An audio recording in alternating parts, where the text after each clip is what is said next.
আসতে গেলি কেন? আমরা তো এখানে ছিলাম। তাহলে আমি কি করব? আমার কি করা উচিত? যে মানুষটার প্রতি পদে আমার উপকার করে এসছে তাকে ভুলে যাব?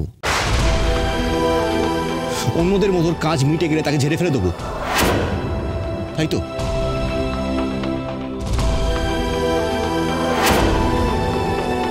পারবো না। কিঞ্জল, এখন চিত্রাই তোর প্রায়োরিটি। ও তোর বউ, তুই ওকে ছেড়ে পঞ্চমীর কাছে কেন এলি? চিত্রা কোথায়?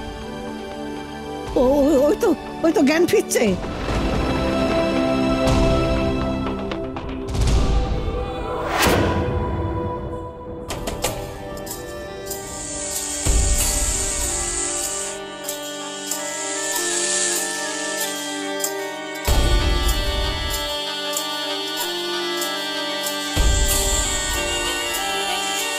মুখ ফিরে আছো কেন কিঞ্জল? তাকাও আমার দিকে। না, আজ কাল রাত্রি আজ তোমার দিকে তাকাতে নেই। ভয় কিসে? আমি তো তোমাকে বাঁচাতে এসেছি কিঞ্জল। আমি থাকতে কোনো বিপদ তোমাকে ছুঁতেও পারবে না। তাকাও একবার, একবার তাকাও।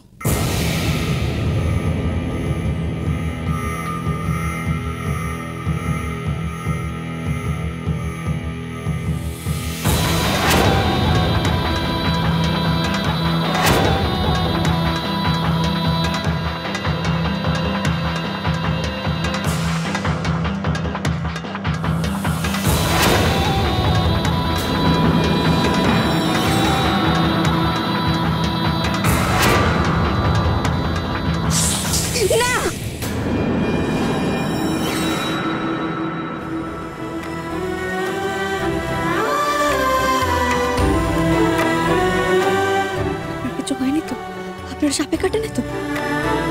এমন কেন করছিস না গো? কি হয়েছে? আমি তো স্বপ্ন দেখলাম। কি দেখেছো পঞ্চমী? আমি দেখলাম যে চিত্রা দিদি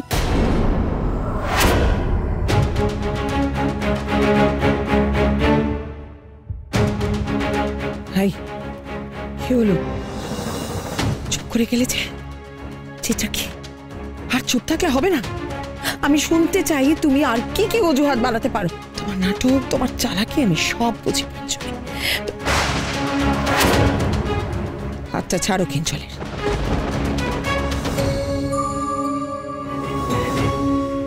চিত্রা আর কিঞ্জলের ব্যাপারে আমি তোমার মুখ থেকে আর কিচ্ছু শুনতে চাই না।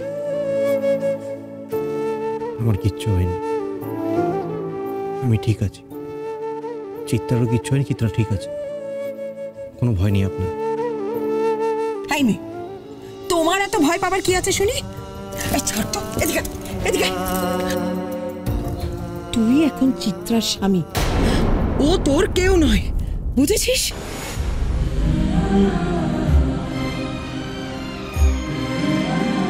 কি করে বলি সবাইকে যে চিত্রা দিদির কাছ থেকেই বাবুর সবচেয়ে বড় বিপদ?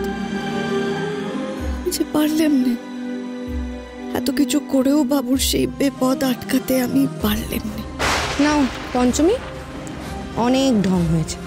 এবার তাড়াতাড়ি উঠে সিঁথির সিঁদুরটা ধুয়ে ফেলো দেখি। এবার তাড়াতাড়ি উঠে সিঁথির সিঁদুরটা ধুয়ে ফেলো দেখি। সিঁথির সিঁদুরটা ধুয়ে ফেলো দেখি। ধুয়ে ফেলো দেখি। কিঞ্জল যখন চিত্রাকে সিঁদুর পরাবে, তুমি তখন তোমার সিঁথির সিঁদুর মুছে ফেলবে। রাজি।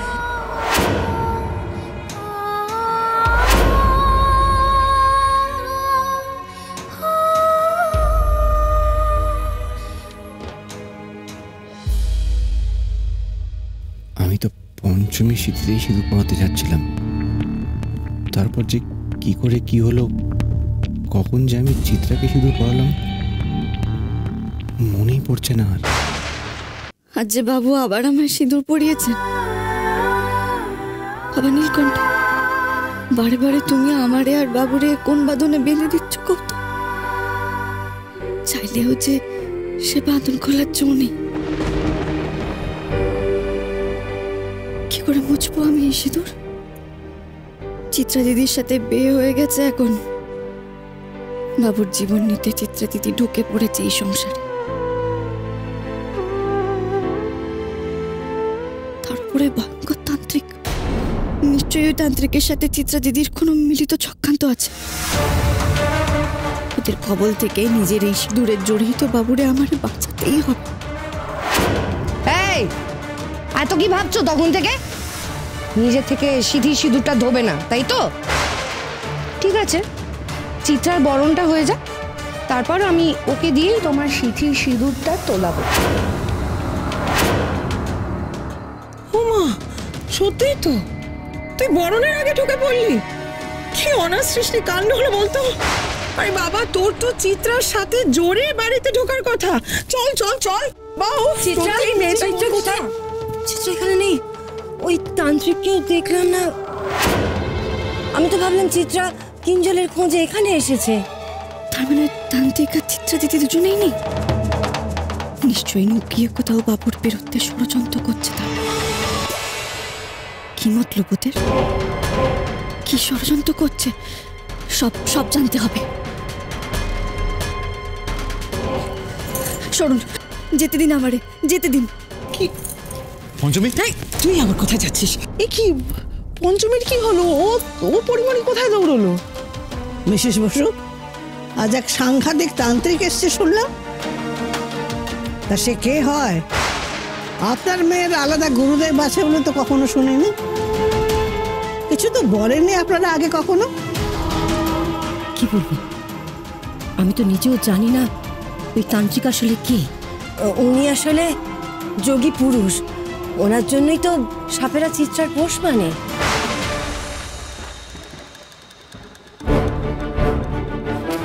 আপনি যতই সাফাই দেবার চেষ্টা করুন মিসেস বসু, আপনার মুখ দেখে মনে হচ্ছে আপনি কিছু লুকোচ্ছেন। আমার মন বলছে এ বাড়িতে সাংঘাতিক কিছু একটা ঘটনা ঘটতে চলেছে এবার।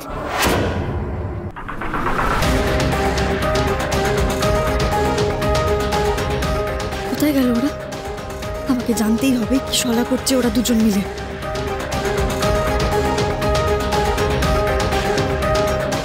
তুই কিন্তু নিজের উদ্দেশ্য ভুলবি না কখনো। মনে রাখবি, কিঞ্জলের মধ্যে এমন এক দিব্য গুণ আছে, ওর সাথে যে নাগিনীর মিলন হবে সেই নাগিনী গর্ভবতী হলে গর্ভের সন্তান জন্মাবে মাথায় মণি নিয়ে।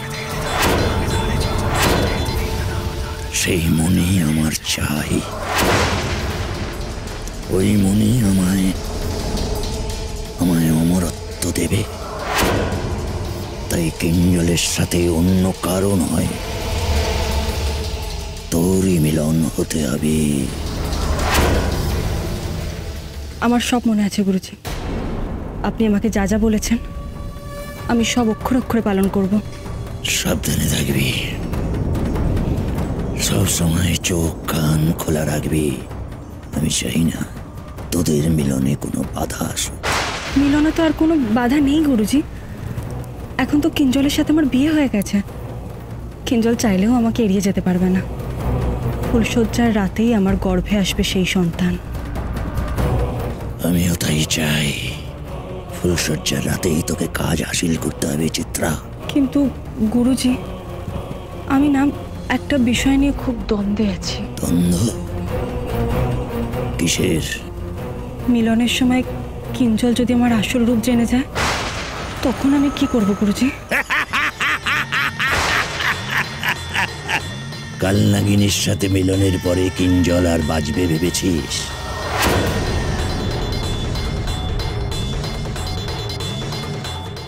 তুমি বরণে বাধা দিয়েছো, বাকি শ্রীয়াচারের সময় আমি তোমার ছায়াও দেখতে চাই। বেরো এখান থেকে বলছি, বেরো। কিন্তু পঞ্চমী যদি সত্যি বলে থাকে সেটা তো একবার যাচাই করে দেখা উচিত। আমি চিত্রা দিদির কোনো ক্ষতি হতে দেব না। আমার ওই সবকে আটকাতেই হবে। আমার এক্ষুনি যেতে হবে ওখানে। পঞ্চমী! যারা যারা পঞ্চমীকে অবিশ্বাস করেছে তাদের সবাইকে পঞ্চমীর কাছে গিয়ে ক্ষমা চাওয়া উচিত। পঞ্চমী।